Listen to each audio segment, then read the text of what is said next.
Hello and welcome. I'm Maria Ressa. Joining us today is somebody who, when she was 17 years old, I sat in the audience enraptured in her audition for Miss Saigon. Lea Salonga has gone on to be the first Asian actress to win the Tony Awards for her role in Miss Saigon. Yes. She has gone on to do many, many more things. Please, everyone, send in your questions for Lea Salonga. Thank you for joining us in Rappler. Thank you. You have done so much since 1988 during those years. I mean, Oh my lord, yeah. That first audition was in November of 1988, and then we opened almost a year later in Miss Saigon. and That was a crazy time. how would you, well, you went on to begin Miss Saigon, to begin to originate this role, and then you went on to Les Miserables. Describe the career that you have had. It's been an interesting one. It's musical theater. I seem to be most recognized for musical theater or being a Disney princess. It's one of the two, and I think one was able to feed the other. And now I'm coaching on a television. reality Yep. TV show, and I never thought that it would be that intense, but oh boy, it is, and the stress level of that it's something. It really is. It's a whole creature, a whole different creature that I did not expect. I want to at go all. to that. Let me ask you about theater, the state of theater in the Philippines. How has it changed from 1988 until today? The thing that is exciting to me is that there are more original pieces that are. I mean, there have always been original pieces, but I think this is the first time that I've been kind of made aware that of pieces that are all of a sudden just getting so much public attention and acclaim. I mean, you have a show like Rock of Ages, which has been running for what feels like forever. I mean, I saw it last year and loved it, and I fell in love with it, with the whole cast. I mean, I got to see it twice. So for some of the characters, I saw different actors portraying those same roles, and seeing different interpretations was like, oh my gosh! If this is what the future of Philippine musical theater is going to be like, then we're fine. Where the script is funny, the pacing is tight, the music that was used, it's a jukebox musical in the way that Mamma Mia or Jersey Boys Right. would be. And it's just one, and it's still running. And they keep bringing it back and repeating it, and they've cast new actors in it. And it's just one of the funniest, one of the most amazing things to ever hit the Philippine musical theater stage. And what I loved, the one thing that I also noticed about that particular show is the singing and how tight and clean those and intricate the harmonies were. So I'm like, okay, on every technical standpoint, I am just over the moon and happy. And then from an artistic standpoint, you bring back the songs of ages and repurpose them to fit this story, which is very Filipino, incredibly relatable characters. I mean, there's a flood on stage, Right. and it's just one of the most amazing things. And then after that, I went back to the PETA Theater and saw another show, Kung Paano Ako Naging Leading Lady, and Between Escalante was Yeah. one of the leads, and again, I'm like, okay, this is like they're 2 for 2 now at this theater. And it wasn't a PETA production, it was another production, and it's incredibly encouraging to see local productions that good. And this is all original music also. You move worlds all the time. I mean, you really were the first global Filipino, you were the first Asian actress to win the Tony Awards. Right. Are these productions, are we world class now? I mean, how would do we think- compare to I think as far as the talent, it is at par with pretty much everybody else. But what other countries may have an advantage with, it's probably the training. We don't have the same kind of theatrical training tradition, say, that RADA would have, like the Royal Academy of Dramatic Art, or the Tisch School in NYU, or Juilliard, or any of those storied places where people go to better themselves as artists. Do you see something like that being able to evolve It would, here? or- yeah. I think so, because as far as the talent pool, as far as our singers, as far as our actors, talent is not an issue, and I don't think it ever has been an issue. Because if you have somebody like me coming from here and winning a Tony Award, it should be an indication of what else can be mined from here as far as talent. And given that there have been so many other actors, like hundreds and hundreds, employed by Cameron Mackintosh in various productions of Miss Saigon, it's like there are so many actors who are wonderful. And when I go see a play or a musical here, I'm just always flabbergasted by how now, I mean, there's another generation of actors that have kind of like taken up what we have kind of, what we have cultivated. Yeah. And they're just, people like, let me see who I can name, Nelsito Gomez, Bibo Reyes, and these are people who are like, they were just starring in, we saw it, Saturday Night Fever. Yes. We see Mickey Bradshaw. I see Yana Laurel, and it's like, wow, the future is bright. So I'm just over the moon happy. It's not the theater scene is not deteriorating, and there are still Western shows, but the local shows are also so good. So it's like our local shows can compete, and the audiences will then choose, and ultimately that's what it should be about, that it should be a competitive environment. You move back and forth again between the West, between here, Yes. between Australia, but I'm everywhere. you are everywhere. But My you've frequent flyer miles. you've also become a voice for Asians in the theater on Broadway, on the West Right. End. How are minorities, how are people who are not Caucasian, how are we doing on the main stage? Okay. The previous season, not this season, the previous season of Broadway was, there were people calling it the Great White Way, which had nothing to do with the lights, but with who was cast in shows. Right. And I just went, oh, that is a big wah-wah. But the season because I'm going back to New York after The Voice Kids ends here. I get on a plane and I head to New York and I hit the ground running and I start working on a new musical titled Allegiance. And it's basically about a Japanese American family and what happens to them as it's set in the backdrop of the internment during World War II. So the internment is not the story. The story is the family. And how it affects them with George Takei and Telly Leung.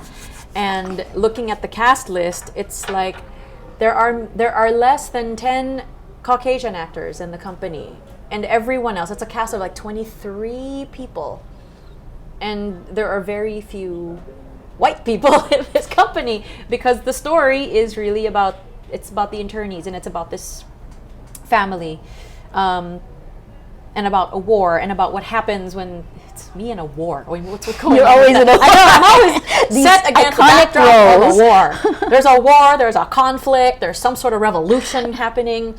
But that's fine. I'm not complaining. And we're coming into a season that is incredibly colorful. The Color Purple is being revived. Shuffle Along the cast list was just announced. Brian Stokes Mitchell, Audra McDonald, and Billy Porter and Joshua Henry, and I'm just like, okay, my mind is blown because I've seen all of them in performances in New York, and I'm like, okay, here's my money, I'm going to watch this show.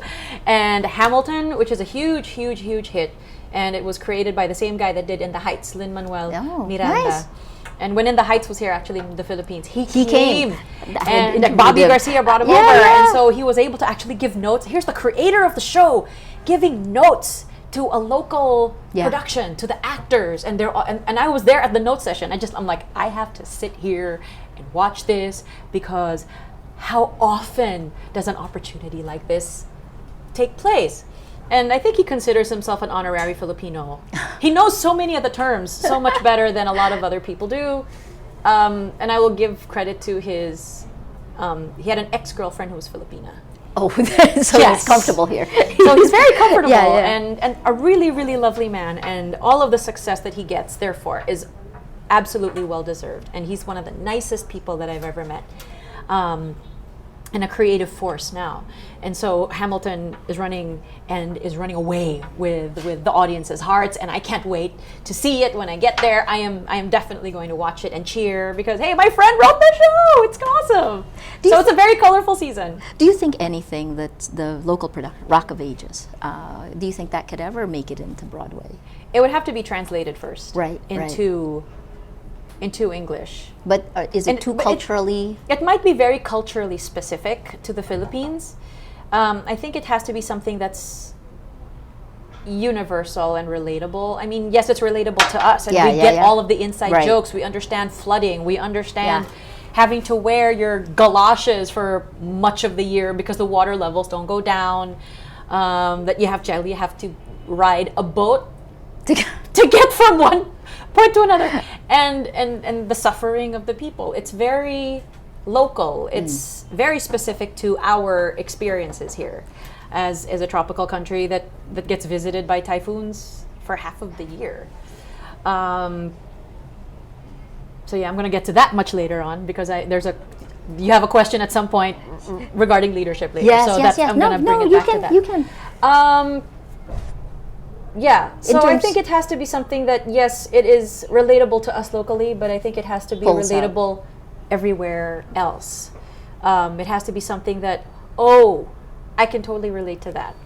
But in a country like the United States where it's varying climates, you go to New York and it's like, I don't know.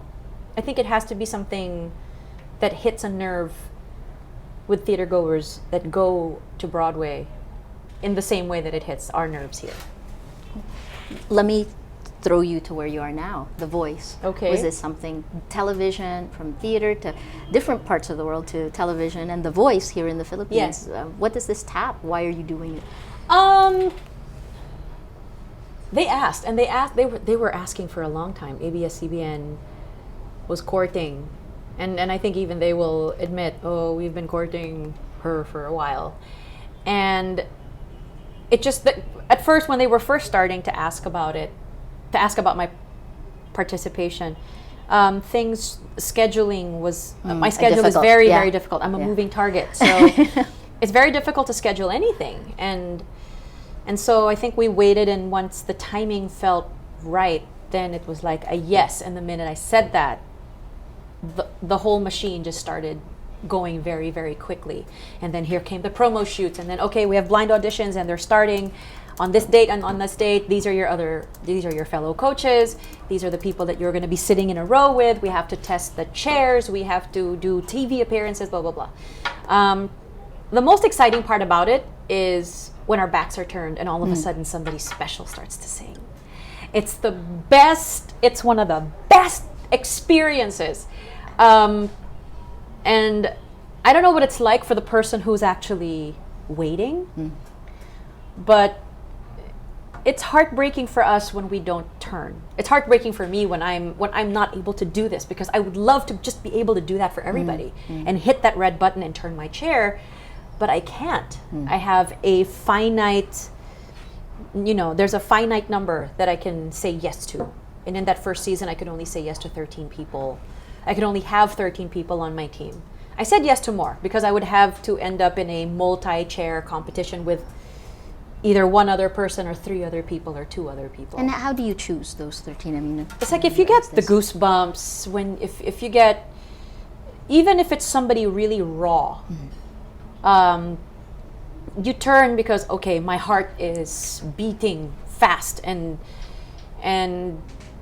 I try not to be too trigger happy, too quick to hit the button, only so that I can really give myself time to think. And it's like, how is this person going to be in the coaching room?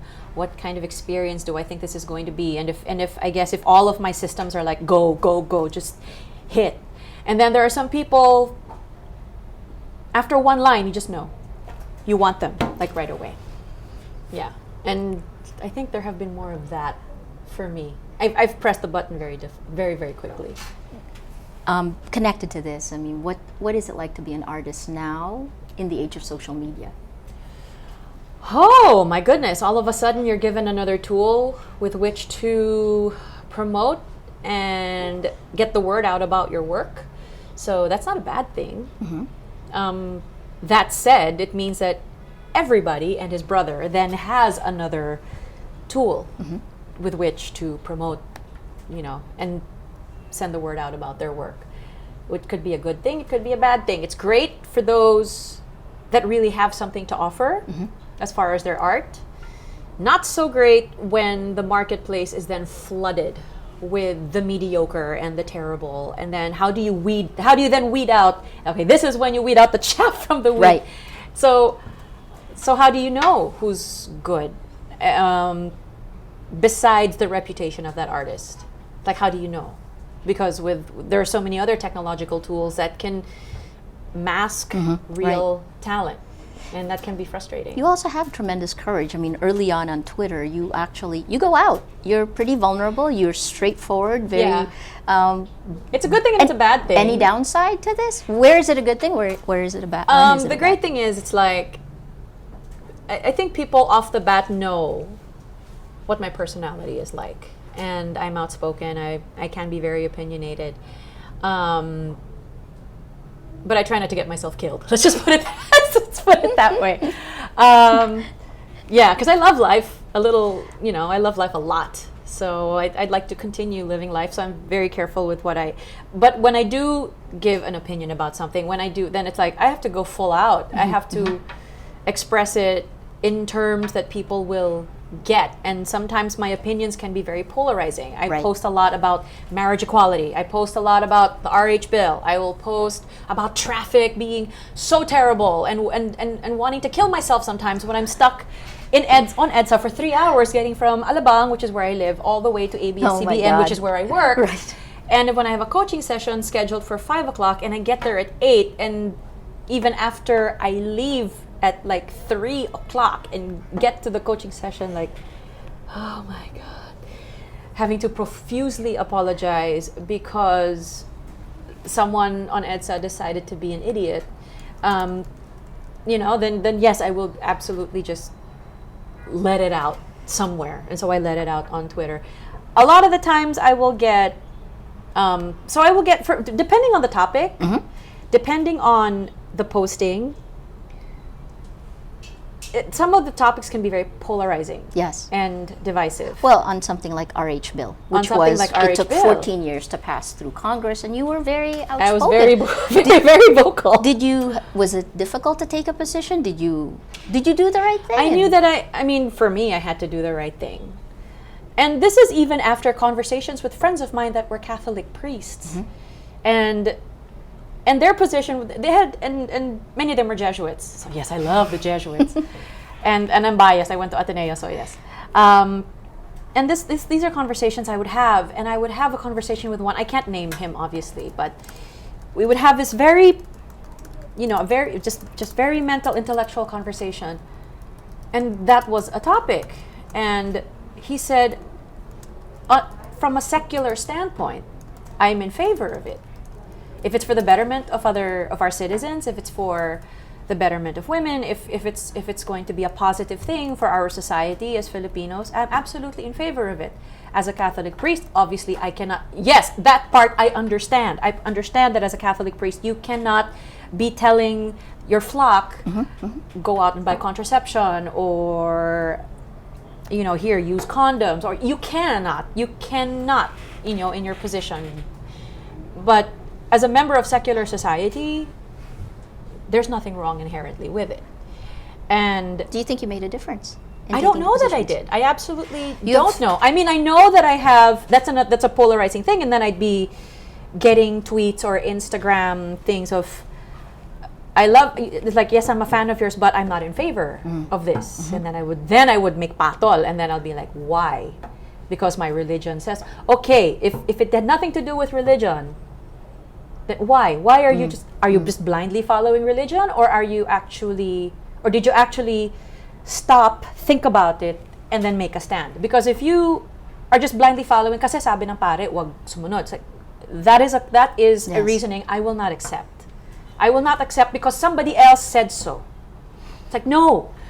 if you are able to then process the question and answer, it's like, no, because as, not so much as a Catholic, but as blah, blah, blah, I am against it, then it's, you understand? I do. You bridge so many different cultures, and this is one of them. You said marriage equality with 3 million, nearly 3 million followers. Almost 3 million followers. 2.96 million. I'm just 40,000 away. You are, oh my God, 40,000 away, be the 3 millionth one. But that means you have tremendous influence. You're a leader in this. I mean, how do you, something like marriage equality, are there cultural boundaries to marriage equality? Do you think this society, the Philippines, could ever I don't know handle that we're it? ready for it.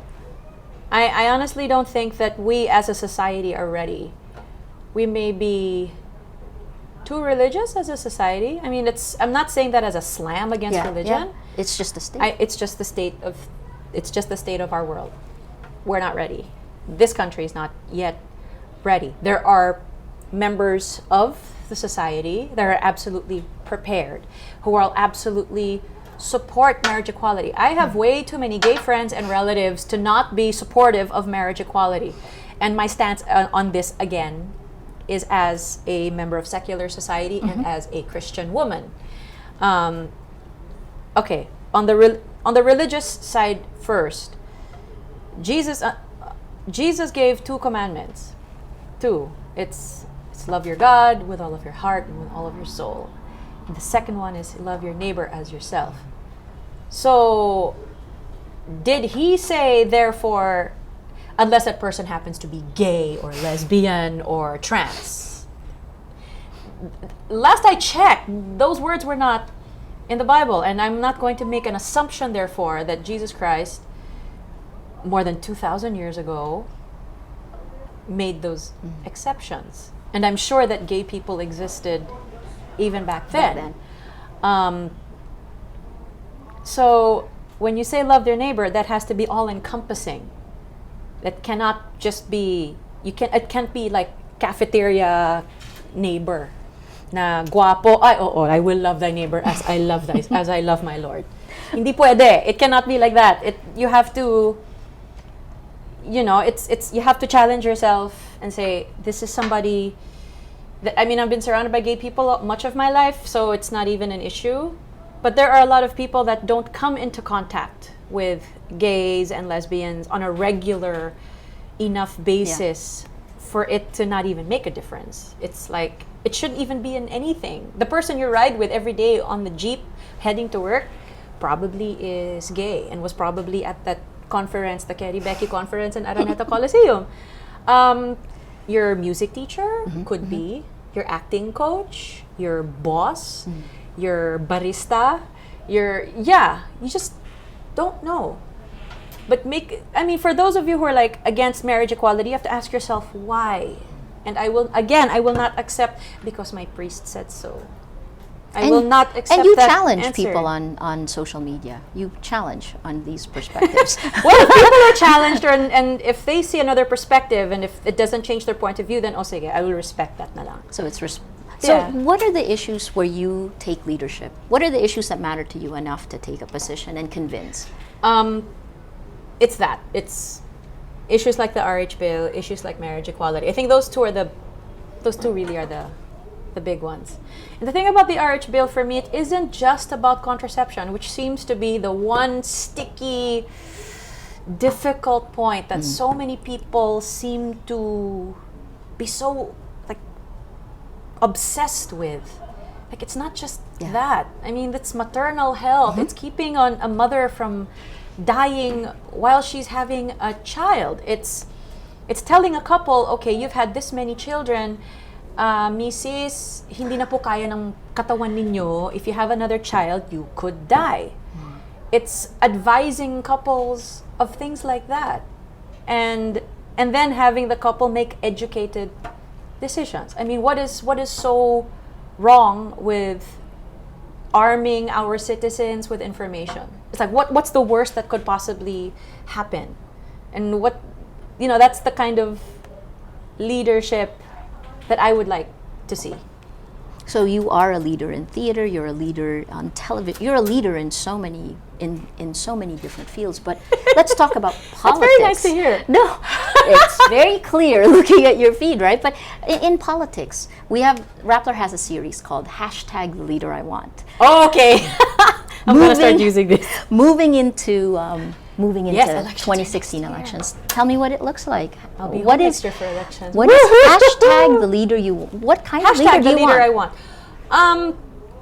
I make these lists in my mind every day. It's like hashtag leader I want is somebody who can get rid of EDSA traffic.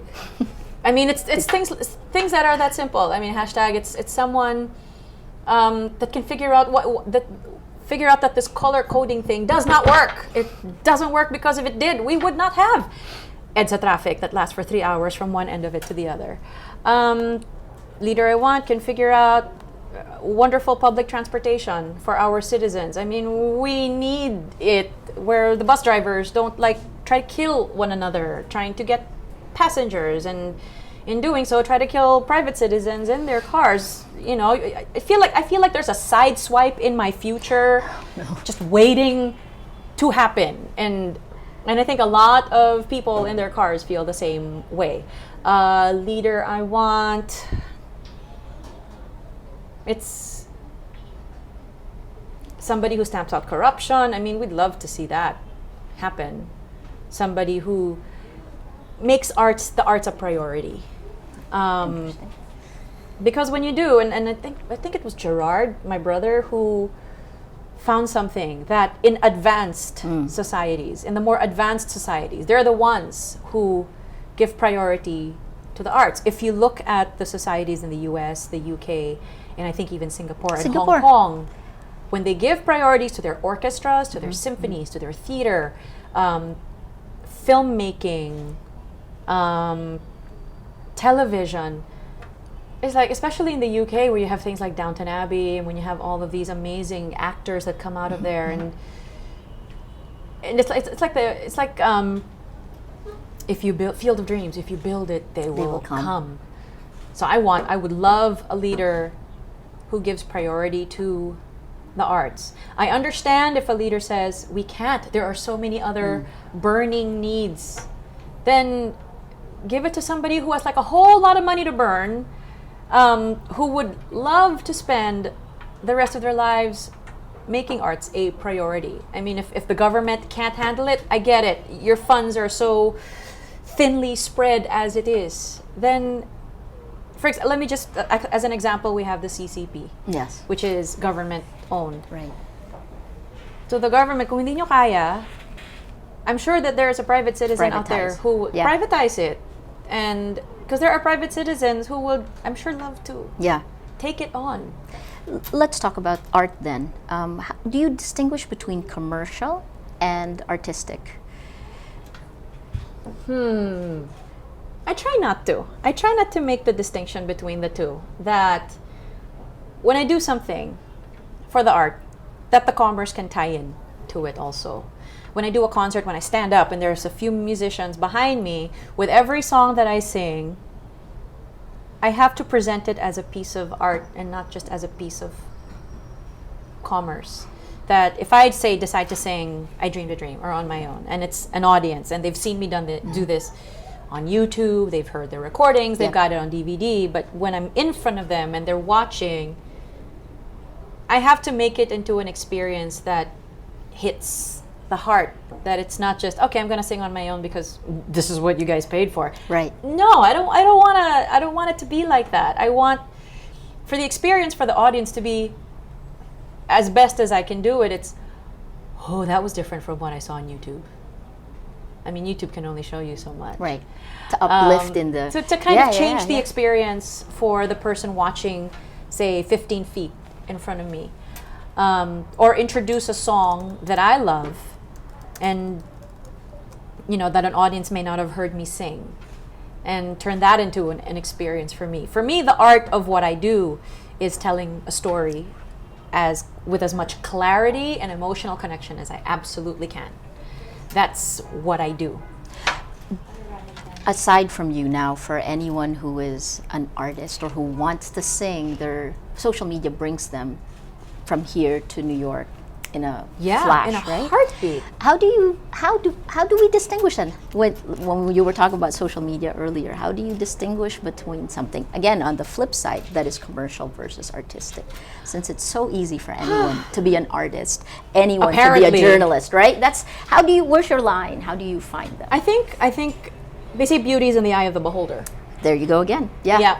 Yeah. So I think it really is up to the person who's receiving the information. If you consider it art, then it's art to you. I mean, I can look at, say, water lilies and then Guernica. They're two very, very, I can look at, I went to the Rijksmuseum in Amsterdam and I looked at the Nachtwa for the first time in person. And so it's in front of me and I'm going, wow. And then you go to the National Museum, you look at the Spoliarium and you're just flabbergasted. And you see something else and you see Picasso and go, So it really is, it's the person. It's who makes your heart flutter. What makes your heart flutter? And I think everybody has a BS meter built in. Yeah. That if it's BS, you'll know it and you'll stay away from it. So from the producer's end, though, how can they tell the difference between something that could be commercial, like a sob story, versus or a soap opera, or a soap opera, teleserie, versus real talent in a person? I think when ABS started doing The Voice, yes, we all knew that it's incredibly popular. But you never really know how big of a hit it's going to be until you unleash the beast. And when we unleashed the beast this season and the ratings were coming in, all of us were flabbergasted. I mean, all of us are artists. All of the coaches are artists. We all think of what we do as art. We don't consider it just a way to make money. I mean, it's been great. None of us is complaining. Yeah. One bit. Sarah, I'm sure she's not complaining, and neither is Bamboo, and certainly neither am I.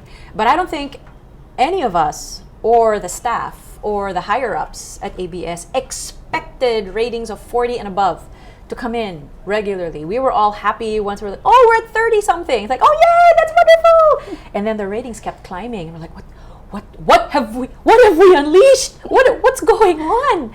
And it's just been incredible. So what did people you are unleash? responding to this. Go. People are just they will respond to children. Yeah. Just because there are parents, there are fellow kids, teenagers, 20-somethings who don't have kids responding to these children. These children come from all walks of life, from all parts of the country, wanting to make a dream to be a singer come true. And they all come in with varied storylines. One is a farmer's kid that just wants to help his family.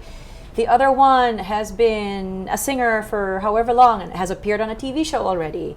There's another kid who wants his tribe to be proud and wants to show off what his tribal, what our indigenous people can do. So it's like these stories are all incredibly compelling, and compelling even for us who are part of the show. I mean, we're part of the beast. But when I watch it on TV, I'm like,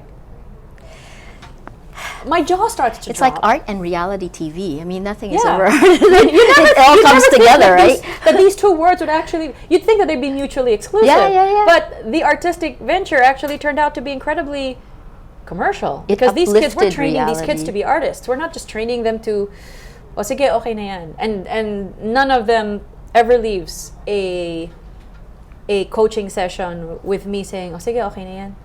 It's all like, yes, that's good, but you have to study it. Yes, that's good. You have to go home. You'd better study this. I'm going to see you in band rehearsal, and that had better be better. So I I think I scare people, and hopefully I've not made anyone regret picking me as their coach, because I'm really nice in a rehearsal situation, and I'm very encouraging. As much of a But- perfectionist with them as you are with yourself. Yes, and I go after diction, I go after intonation. If somebody's flat, if somebody's sharp, it's like, they know how not angry, but they know how demanding I can be. There was another time on social media where a leak came out. Oh, I was And not you happy went. about that. Yeah. And I kind of went off the rails on that, and I don't know who it was, and I'd really rather not know, because that person will be on my curse list probably for the rest of my life. Because it's like, what was the intent? To one up everybody? To ruin the experience for the people watching? Because part of the experience for the watcher is the not knowing, and then discovering as the show goes on, and that one telecast, who gets through. We've not had any unfortunate leaks for kids, because oh my That gosh, would be really horrible. that would be horrible.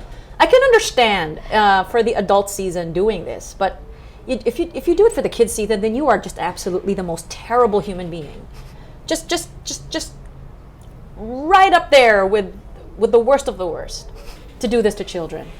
It's just awful. But yeah, I wasn't happy. The staff wasn't happy.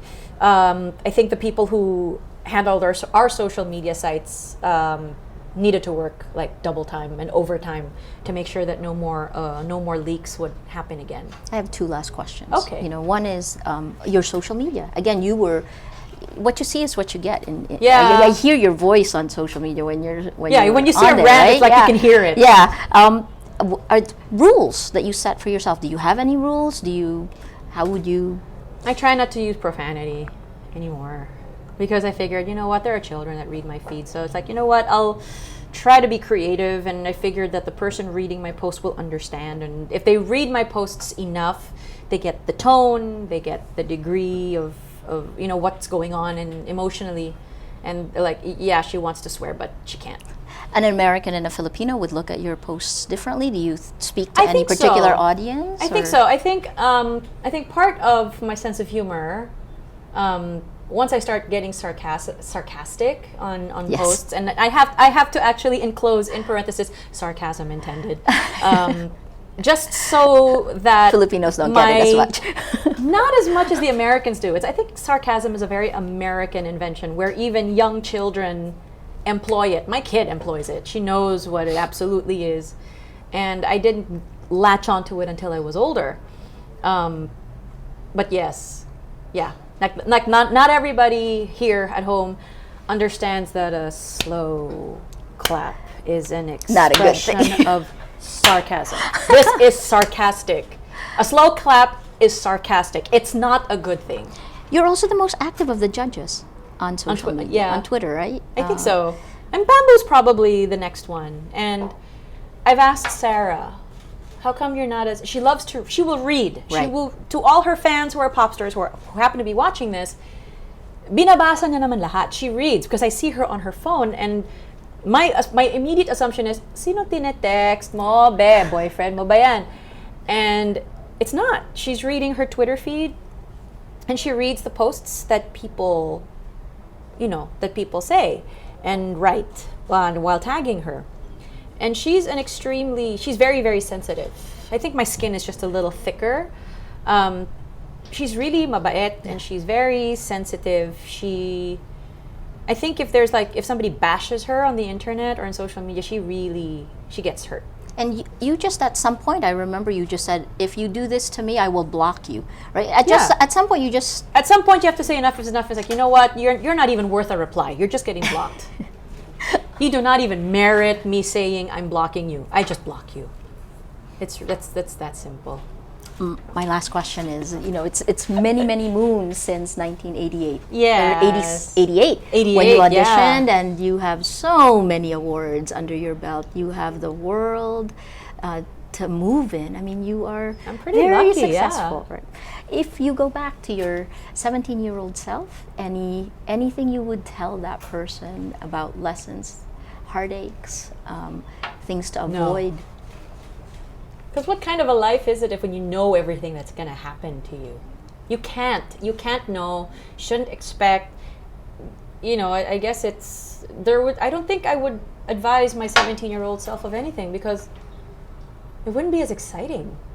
Life wouldn't be as much of a trip or a ride. And what kind of advice would you give them?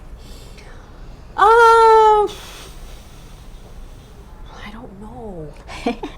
I really don't know. I mean, I was 17 in an age when social media didn't exist. Thank goodness.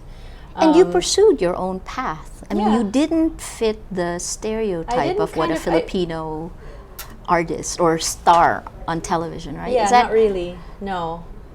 And I don't think I was really trying to. you weren't? Yeah. Fit a particular mold anyway. My priority was school. So if anything kind of got in the way of that, then never mind na lang. So I think I would say it's like just keep doing what you're doing. Try not to fit into a mold, because molds get broken every day. Try to stand out. Be somebody who is different, and probably the one thing I would say is just keep doing what you're doing. One day you'll be appreciated for it. Fantastic. Wonderful. Thank you. Thank you so much. We've been speaking with Lea Salonga, her Twitter at Miss Lea Salonga. Send her your questions. It's been a great conversation. Thank you for all your you. insights. Thank you. Thanks for joining us.